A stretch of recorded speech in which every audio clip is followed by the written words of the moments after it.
a week. 350 a week. Imagine niyo 350 a week. So, yun talaga, talagang totally sinurrender ko talaga kay Lord yun. Kasi ang hirap, alam mo yung matutulog ka, naalala mo kung may gagastusin ka, kinabukasan, yun, iisipin mo kung um, bukas, meron ka pang uulamin or what. So, yun ang isa sa talagang uh, hinipo talaga tayo doon eh. So sabi nga kapag ka doon ka hinihipo, doon ka talaga, kumbaga masya-sharpen ka talaga doon guys. So ito nga yung isa sa talaga ang ating budget envelope. So yan, nabili ko to guys, lang to, mura lang to guys, tong na to. So yan, kada dyan suksok ako. May level to guys, hindi ko pa to nalalagyan ng level. Ito guys, sa sa tuition ng anak ko. So yan, yung first level is etong first na to guys, is do sa tuition ng anak ko. So yan, yung binayaran ko kanina sa school, dito to galing guys.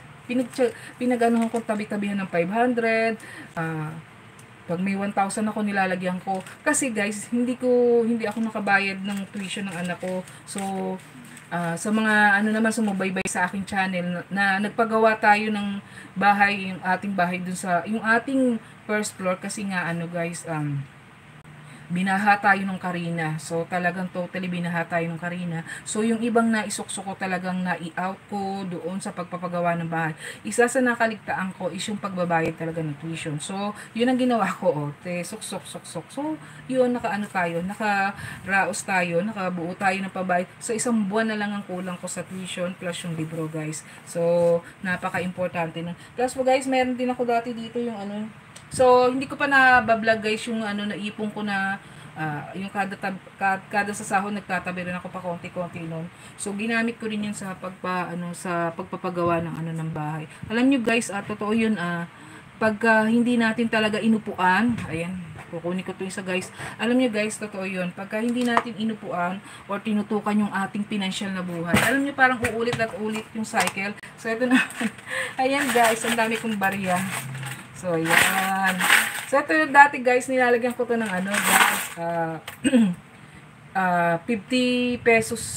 Ay, hindi, nakaipon ako guys ng yung, dito 50 pesos pala yung nilalagay ko. So, kaso nung ginagawa yung yung bahay namin, nagalaw ko rin yun. So, nakaipon siguro ko mga 1 plus. So, plus gumawa ako ng isang galon din na, yung puro naman, nagsusuksok din ako doon guys. So kinapos ako nung nagpapagawa ako ng bahay. So ko yung parang umabot din siya guys ng 13,000 or 16,000. So hindi ko pa siya naiba-vlog guys. So yun, kung ikaw man dumadaan talaga sa isang financial na pagsubok ngayon, alam nyo guys, malalampasan niyan talaga. Talagang maayos yan. Talagang dapat yung kung kayo ay mag-asawa talaga dapat pag-usapan nyo, upuan nyo. So, yun talaga, kami ng asawa ko na pinag-usapan namin. Kasi parang nahihirapan kami talaga dati before na yung financial na buhay namin. So, nag-usap kami, nag-separate kami ng aming gastusin dito sa bahay. So, ang charge sa kanya, yung food everyday. So, sa kanya yon. So, hindi tayo nag-aano ng pagkain. So, kanyang pagkain. So, ang aking asawa po isa yun, marami siyang racket. So, nagwe-welding, nag-tricycle. So, minsan, nakakakita ako na, yung mag-asawa na dumadaan sa financial na pagsubok sa buhay. Alam nyo, napakahirap talaga. Iisipin mo talaga kasi kung ano ba yung kung may gagastusin ka pa kinabukasan, kung nagkasakit yung, naalala ko pag may sakit yung anak ko noon, hindi ko sila madala sa doktor kasi wala nga akong pera, wala akong panggastos. Kasi hindi talaga yung aking financial na buhay no magulo. So, hindi ko talaga kumbaga dinaan pala ako doon sa ganung pagsubok para matuto. So dumating pa sa point na nanghihiram ako talaga na isang lako yung ATM ko.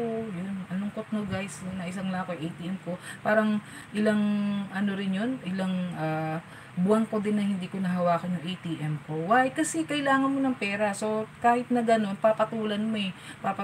Unti-unti, so ang ginawa ko talaga doon guys, pinag-usapan namin mag-asawa. So sabi ko, hirap na hirap